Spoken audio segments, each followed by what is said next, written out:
everyone, and welcome. This is Dominique Aubry, and welcome to the Black Woman's Guide. This week, we're going to talk through some key lessons that I've learned working with Black women, entrepreneurs, coaches, experts, trainers, and startup founders all throughout this process of building the Black Woman's Guide. Again, the reason why I started this was because over the last 10 years, I've had the opportunity to build multiple businesses in different sectors, food businesses, tech businesses. I used to import scarves from India and sell them. And so I've had that experience as an entrepreneur, but also my professional life. I've run divisions, departments. I've run, large multi-million-dollar P&Ls, budgets, staff, teams, and so also understand how businesses run on the other side as well. So this show is really a culmination of my experience and what we're doing right now in the Black Women's Guide, and as we go through that journey so you can see what that looks like as we build, as well as learning from other women who are doing the same. So this whole month we are talking about business survival tips. How do you measure your progress, stay inspired, and continue to grow when things get challenging?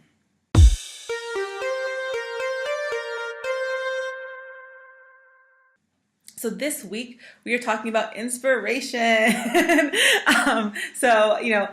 Where do you find it and how do you stay inspired pretty much, right? How do you stay motivated through all the work that you got to do to build your business to create the life that you want for yourself? So in order to stay inspired, we need to know what motivates us, right? Or you need to know what motivates you. And things will get hard. And when I say that, what I mean by that is things are going to get slow. Business will ebb and flow. Your business will become inconsistent. Some things will work sometimes, they won't work other times. Cash will change, seasons change, that stuff, right? You won't make the money that you expect to make, or you won't make it as fast as you expect to make it, or you won't make it as consistently as you expect to make it. And you're going to get tired. You're going to have some days where you're like, I'm exhausted, right? So you're going to be tired sometime as well, right? But you have to see it through to the end result. So it's really important that you don't really focus on planning everything out perfectly. I talk to a lot of women who say, oh, I'm a perfectionist. And I'm like, all that tells me is that you don't want to do the work. So you want to plan it perfectly in your head because that makes you feel good, because you that drop of dopamine that says, I'm a brilliant human being and I can figure it all out. But we actually don't execute, right? And so when we plan things perfectly in our mind, the result, the actual result of that is we're not acting. And it means we're actually afraid, because that's how fear expresses itself.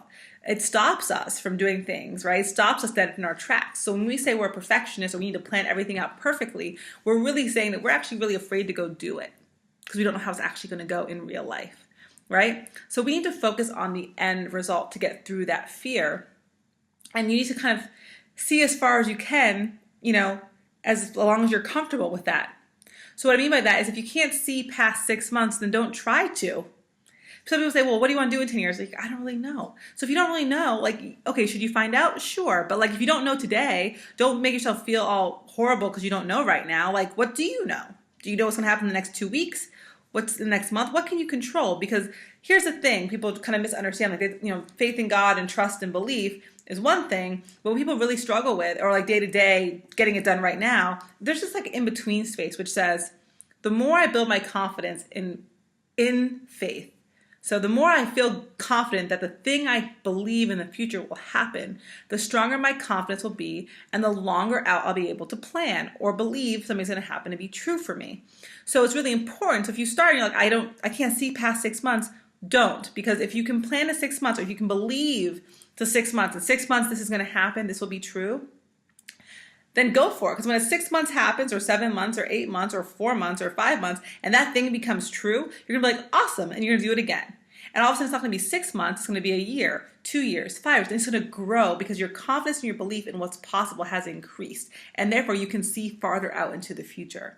So if you can't see in 6 months, it's cool. It's fine to focus within the window that you can see. If you can see 5 years or 10 years out, great. If you can see until you're 73, awesome, right? But you don't have to. Just focus on the end result as far as you can see it. And when you see it, you have to believe it. So the minute you start wavering on that belief, you're like, I don't know, that's going to really happen like that, or I hope it's going to work out like that. That's a trigger for you that you don't believe it yet. So get to a place where you believe. Maybe it's only 4 months. Maybe it's only a month out, right? People are like, oh, well, I'll see it when I believe it when I see it. Well, you're not going to see it. That's why the whole point of belief. Belief is believing before you see. That's what belief is, right? I believe it though I haven't seen it yet. So don't do yourself the disservice of saying I need to see it first because you have to trust in you before anyone else will trust in you.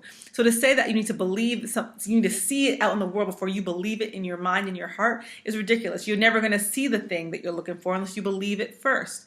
So you got to start with where you are and what you believe in. That's important. And that once you get there, then you can start believing in further and future results that you want to see for yourself. This will really ground you and remind you and uplift you every day because you'll feel good about what you believe. You're going to say, listen, someone says, what are you working on? Well, this is what I'm going to do for the next 6 months. And I feel really good about that. And that's a really awesome moment because people don't always have that. Or I'm doing this and my goal is by the end of this year to have this. And I feel really good about that. That's an awesome thing to be able to share with somebody.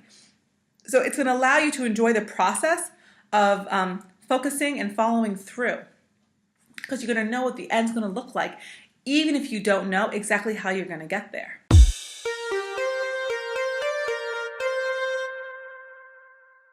As women, we see the needs of our community, right? And we just go out there and try to get things done. Sometimes it works, sometimes it doesn't work, right? And we're gifted with that ability to make something out of nothing.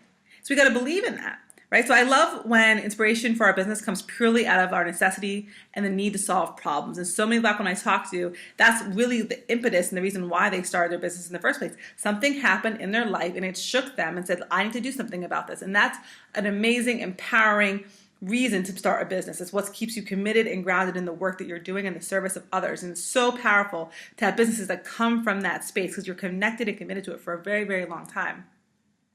So I want to tell the story briefly of a woman named Novelette, whose daughter was actually, when she told me the story, she's in Florida, and her daughter was sick when she was young and had a kind of ailment that no one knew what it was.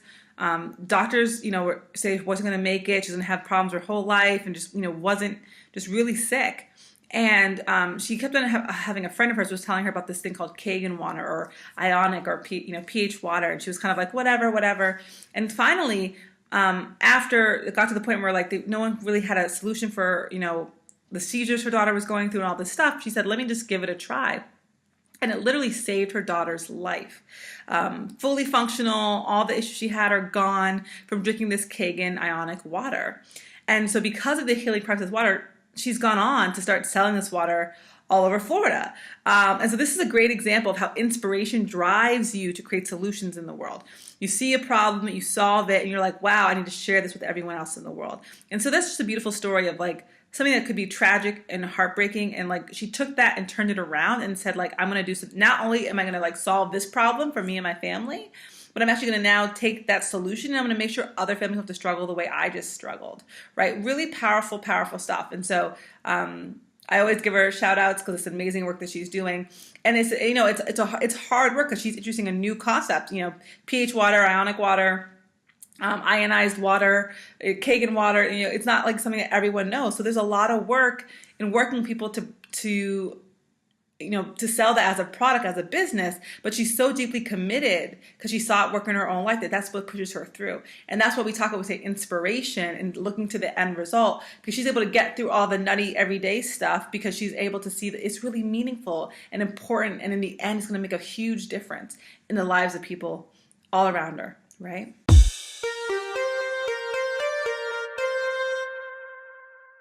Now let's just do a little kind of structural break and talk about inspiration, where it comes from and how you find it. So if you're thinking about what inspires me, you have to answer this question first, really, to figure out, what you're going to do, and then also figure out what motivates you. So in psychology, there are 6 types of motivation that are kind of agreed upon. So we're just going to talk through them briefly. The first is rewards and incentives, right? This is I want to get X, so I'm going to do Y, right? I don't know. If I'm a kid, I want to get an ice cream, so I'm going to mow the lawn, right? It's this kind of very kind of tit for tat. I want this, I'm going to do this. I want a reward, so I'm going to do this action. Second is fear of consequences. I want to avoid this bad thing from happening, so I'm going to do this action. Again, good kid example. I'm going to avoid, this bully so I can go to school happy, right? So I'm going to avoid this bad thing. This thing is a pain in my side. I'm going to avoid, eating ice cream late at night so I'm going to instead eat an apple, right? I'm going to do this instead of that. So I don't want the bad consequence. I'm going to do something else so that I can avoid that bad consequence. Third is achievement, right? I want to achieve, triumph, hit a milestone, get an award, get public recognition. So I'm going to do X action, right? So I want to get an award from the city. So I'm going to, participate in this activity, right? To get that. The fourth is growth. I want to feel like I'm continually improving, progressing, moving forward. So I'm going to do X, right? So I want to continually improve. So I'm going to read a lot of books. Okay. The fifth is power. So that's, I want to feel strong, powerful, and influential. So I'm going to do X, right? So maybe it's like, I want to feel strong and powerful and influential. So I'm going to, I don't know what, lead my community center, go to the gym, whatever things make you feel powerful, right? So that's a good example there. And the sixth is social factors. So I want to feel a sense of belonging, like I'm part of a tribe or a community. So I'm going to do X, right? So I want to be part of belonging. So I'm going to join a church, for example. So the 6 ones are rewards, incentives, fears of consequence, achievement, growth, power, and social factors. So when you hear those things, what inspires you? If you're continually given rewards and incentives for your accomplishments, but your inspiration is growth, or what motivates you is growth, then you're going to end up not being fully inspired, right? So it's important that you have a sensibility around what things motivate you, because that's going to help maintain your inspiration, right? So figure out, what is your inspirational dopamine, right? What thing gives you that drip of energy and excitement? And then just make sure you don't overdo it. So the best way to say is the ego is a bitch, okay? And so you want motivation that inspires you and urges you to act, but it doesn't control why and what you do, right? So you want it to be something that helps you get to where you want to go, but you don't want it to be the thing that you live and die by, right? So it's like social factors. So you want to, you want to belong. So you want to participate and join different groups and communities and boards, but you don't run yourself dry volunteering all your time because you feel like you want to be accepted, right? That's not going to serve you in the long run. So it's completely fine to know that being in a social setting or being in a community helps motivate you and inspires you to do the work that you're doing. But it's also good to know that, like, hey, there's a tapping out point and I'm not going to overextend myself because that's not going to serve me in the long run. So also know that these are guides to building self-understanding and awareness. You may be one way today and you might change tomorrow. Maybe power motivates you today. Maybe social factors motivate you tomorrow. So you want to always do a self check-in to see where you are with that, right? You are not a fixed being. You evolve and your motivations may evolve as well. And you can always have a combination of things that motivate you. You don't have to only pick one thing.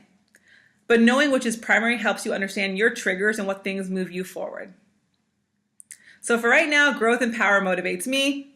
For now, we'll see what happens in a year from now, right?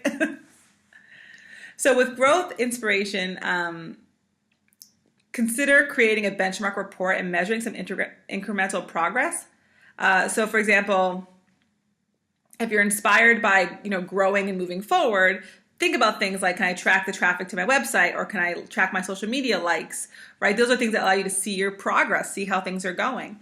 If you're inspired by achievement, you can consider applying for local or industry-based awards, right? So things that recognize the work that you're doing, right? So spend a little time this week thinking about, your inspiration, or maybe, just multiple inspirations or multiple motivations, and then craft a plan to integrate those things into your business strategies. Work them into your plan until you see results. It's just going to help you when you're not feeling 100% get back there, because you're going to see the things that you want to see, the triggers that you need to feel fulfilled and excited are going to show up, right? So that's going to be important to your inspiration, and it's going to help you kind of plan for the future and create scenarios where you're getting the positive feedback that you need to continue the work that you're doing.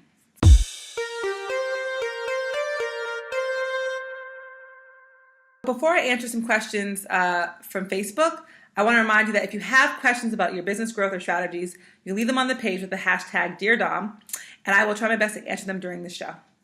So my first question is from Wendy. She works for Trifectus LLC, awesome company you guys will learn more about very shortly. And she asks, can you recommend your favorite books or tools that have inspired you or kept you on track? I will say one of the most fundamental books I've read, probably 2 books. Definitely Maya Angelou's Why the Caged Bird Sings. Like, it's just a powerful book, period, about womanhood and strength and power life. And so I think particularly in the Black Woman's Guide, I found it's just very anchoring. So I think it's always important to get two kinds of books in your life, like books that really help you in the skill area, but books that really deeply keep you connected to the work that you do. So that's one of those books. The second book that's probably like fundamental to how I see business today is Tim Ferriss's The 4-Hour Work Week. So that is a book about optimizing your time, passive income. I mean, I read that book when I first bought it. I read it 4 times in a row. In like 2000 and like, I don't know, 7 or 8. And it just changed how I see my whole life. And I still have it on my bookshelf and I still reference it. And it was just fundamental in my mental shift. That have, in terms of inspiring me, keeping me on track. Another book that is useful is The Lean Startup. I do a lot of lean, and I think it changes how you look at your business and testing, assumptions, experiments, so that everything is not so fixed. I think we always want things to be like, this is the way I'm going to do it, period, done, and I can just do it and I never look at it again. And that's just not how business operates today in this world. And I think that's the biggest misnomer, that we just get bad information that says like, you go to the chambers and whatever, and it's like, oh, just try this thing. It's like, no. Or just do this. It's like, no. Like, try this. See if it works.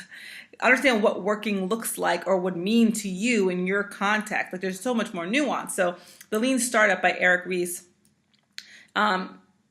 You have to kind of read the book, and then you have to kind of do some of the work to like really internalize the knowledge. But I would still say, regardless, it is a fundamental book, because it is how business is being run. You look at Facebook, Amazon, whatever. These are the methodologies that they're using to think about how they grow their businesses. So Lean Startup by Eric Ries is also fundamental reading.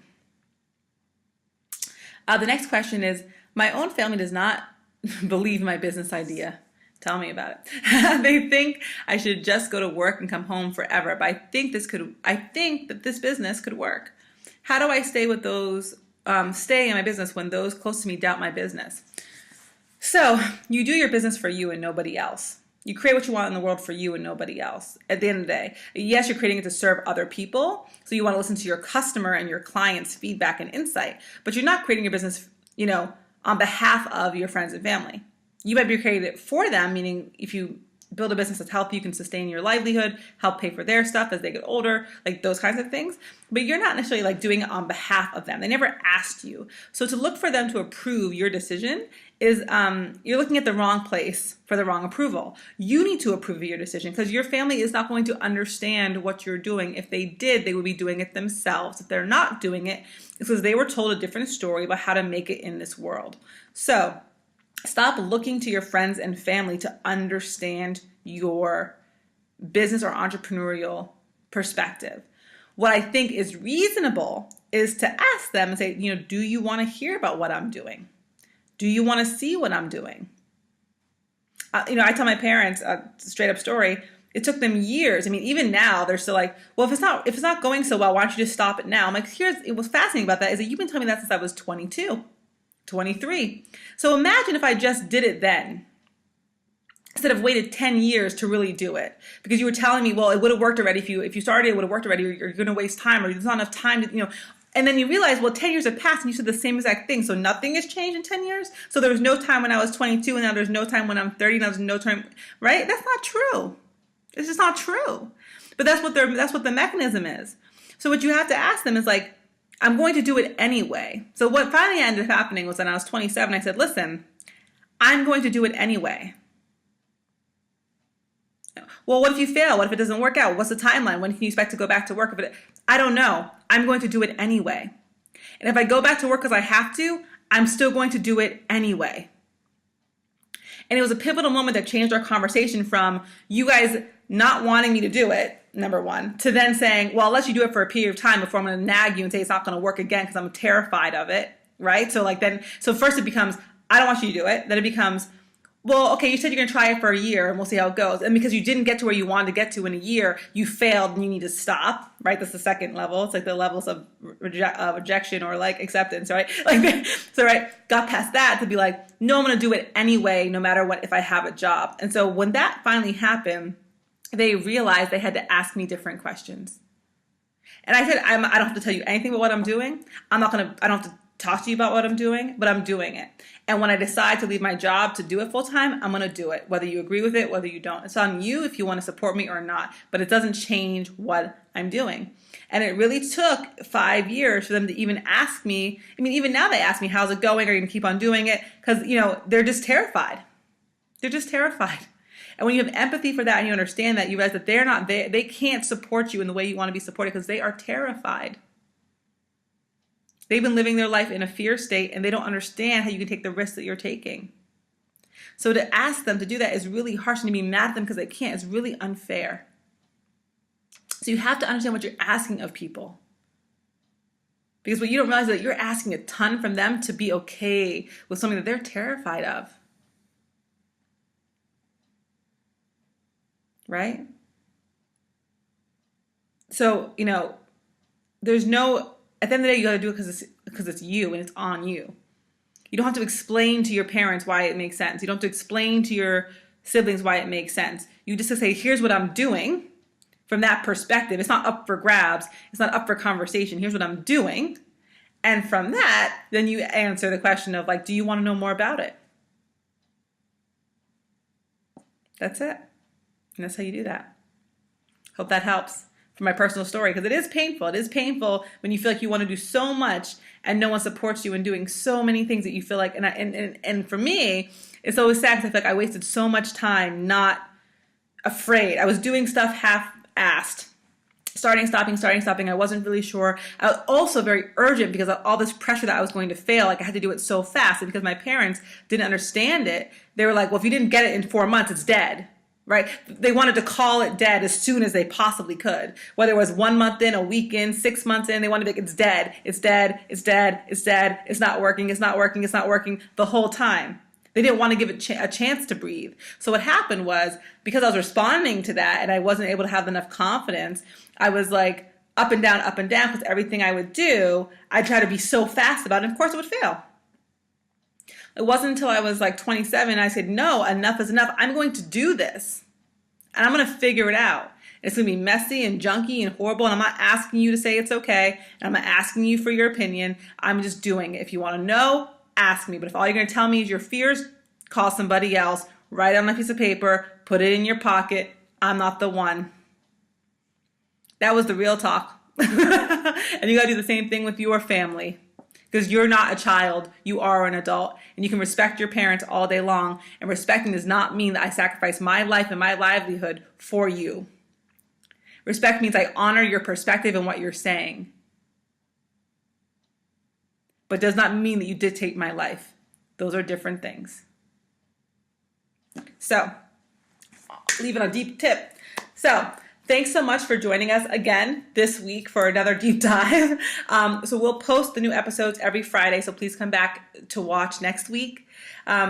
So next we'll be continuing our discussion on small business survival tips and talk about how to continue to grow your business through different challenges. I urge you to share these episodes with your friends and colleagues, particularly this one, because I'm sure there's people that are like, that's exactly my situation. My parents are killing me. My boyfriend's killing me, right? So this might be really resonant with them. And don't forget to post your questions on the Facebook page with the hashtag Dear Dom. And we'll be collecting those throughout the week, and I will answer them in the next episode. So while you're on the Facebook page, watch the page for new weekly content. I'm continuing my Question of the Week series through Dear Dom, and I will continue to watch I'll continue to be doing the Black Woman's Guide interview of the week every Tuesday, so you'll still see those. Again, we have a couple of different interviews coming up, so please check out the Facebook page to see those. And don't forget to post your questions on the Facebook page with the hashtag Dear Dom. And we'll show more content, tools, resources each week. And we have some new courses and material coming up soon, so you can get engaged with the group and see that there as well.